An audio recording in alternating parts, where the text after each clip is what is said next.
ये है pocket FM और आप सुन रहे हैं योगेश माली द्वारा लिखित टाइम मशीन, जिसे आवाज दी है नीलकमल ने। तो चलिए कहानी को आगे बढ़ाते हैं। मैं सुखी रूप से राजकुमारी और हुस्ना के साथ अपना जीवन बिताने लगा। दोपहर का समय था और पवन मेरे पास बैठा हुआ था। राजकुमारी कमरे के अंदर आई और कहने लगी, देखो पूरे 10 दिन हो गए हैं मुझे धरती पर आए, पर अभी तक तुमने मुझे बाहर की दुनिया नहीं दिखाई। इस छोटे से कमरे में मैं कैद हो गई हूं। यहां खिड़की के पास खड़े होकर लोगों को आते जाते देखती हूं बस। तभी हुस्ना मेरे पास आई और कहा, क्यों ना तुम राजकुमारी को कहीं घुमा लाते, तब तक मैं भोजन तैयार करती हूं। राजकुमारी ने कहा, आप सभी मुझे कब तक राजकुमारी कहते रहेंगे, मुझे ये पसंद नहीं। आप लोग मुझे मेरे नाम से क्यों नहीं बुलाते। मैंने कहा, ठीक है, पर क्या मैं तुम्हें नीलू कहकर बुला सकता हूं।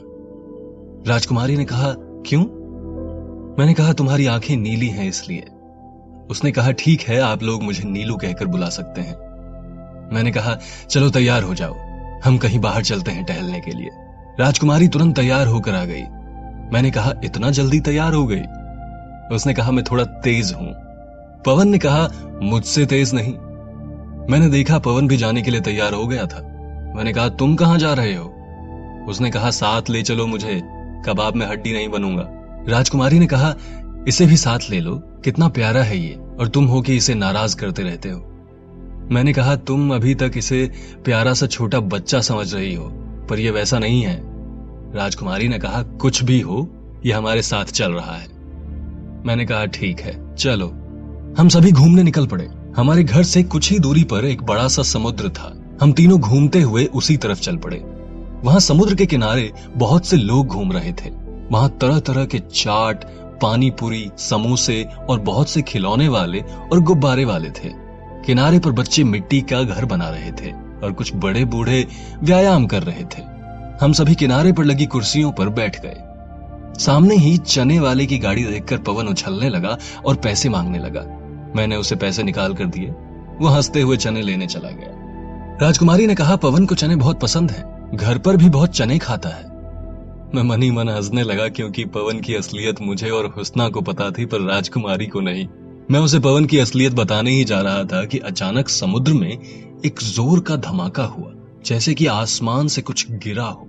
समुद्र की लहर बहुत ऊंची उठने लगी। सभी घबरा कर यहां वहां भागने लगे। मैंने देखा कि अचानक भीड़ में से अजीब चीखें आने लगी। मैं भागकर वहां गया तो पता चला कि कुछ औरतों के बच्चे वहां खेल रहे थे और अब वो वहां नहीं है। उसी समय चारों ओर से चीखने की आवाजें आने लगी। बहुत से लोगों के बच्चे कहीं खो गए थे। जिन लोगों ने बच्चों के गायब होने की खबर सुनी, वो अपने अपने बच्चों को लेकर वहां से भाग खड़े हुए। मैं भी बहुत डर गया था। भागकर राजकुमारी के पास गया और कहा, यहां से जल्दी चलो, यहां रुकना ठीक नहीं अब। राजकुमारी ने कहा, तुम भाग नहीं सकते, तुम्हें उन बच्चों को ढूंढना चाहिए। मैंने कहा, ठीक है, मैं उन बच्चों को खोजता हूं, पर तुम दोनों को तो सुरक्षित कर दूं। राजकुमारी ने कहा, तुम मेरी चिंता मत करो, मैं अपना ध्यान रख सकती हूं। पर पवन कहां गया। राजकुमारी पवन पवन करके चिल्लाने लगी। मैं भी पागलों की तरह यहां वहां देखने लगा, पर पवन कहीं नहीं दिख रहा था। मैंने और राजकुमारी ने पवन को बहुत खोजा, पर पवन नहीं मिला। राजकुमारी रोने लगी। मैं राजकुमारी को संभालते हुए घर लाया। हुस्ना ने जब मुझे हैरान देखा और राजकुमारी को रोते हुए देखा तो वो भी चिंतित हो गई। उसने देखा पवन हमारे साथ नहीं है तो वो भी रो पड़ी, क्योंकि पवन को सभी बहुत प्रेम करते थे। मैंने तुरंत टेलीविजन चालू किया तो समाचार में यह बताया जा रहा था कि पूरे मुंबई शहर में समुद्र के किनारे बच्चे रहस्यमयी तरीके से गायब हो गए हैं। समाचार में बताया जा रहा था कि कुल 215 बच्चे गायब हुए हैं। उन बच्चों के घर वालों का रो रो कर बुरा हाल था। समुद्र में हुए धमाके का रहस्य अभी तक किसी को पता नहीं चला था। पुलिस और सुरक्षा विभाग के लोग छानबीन कर रहे थे। वैज्ञानिक भी हैरान थे कि समुद्र में किस तरह का धमाका हुआ और क्यों। क्या ये दोनों घटनाएं आपस में जुड़ी हुई हैं? कौन हो सकता है इनके पीछे? ये बहुत बड़ी चुनौती थी मेरे सामने। मैंने राजकुमारी और हुस्ना दोनों को डांट कर कहा, अब रोना बंद करो। पवन कोई छोटा बच्चा नहीं है, वो बहुत ही शक्तिशाली है।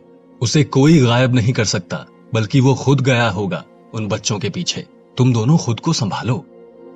मैंने राजकुमारी से कहा, पवन एक जादुई और मायावी शक्तियों वाला घोड़ा है जो कि बच्चे के रूप में हमारे साथ रहता है। मैं सभी बच्चों और पवन का जल्दी ही पता लगा लूंगा। तुम दोनों यहीं रहना और कहीं मत जाना। शायद ये घटना हमारे लिए ही घटी है अगर मेरे माता पिता लौट कर आते हैं तो तुम उन्हें संभाल लेना।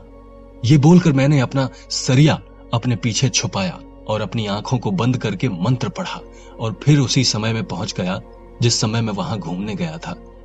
मैं उसी समुद्र के किनारे खड़ा हो गया।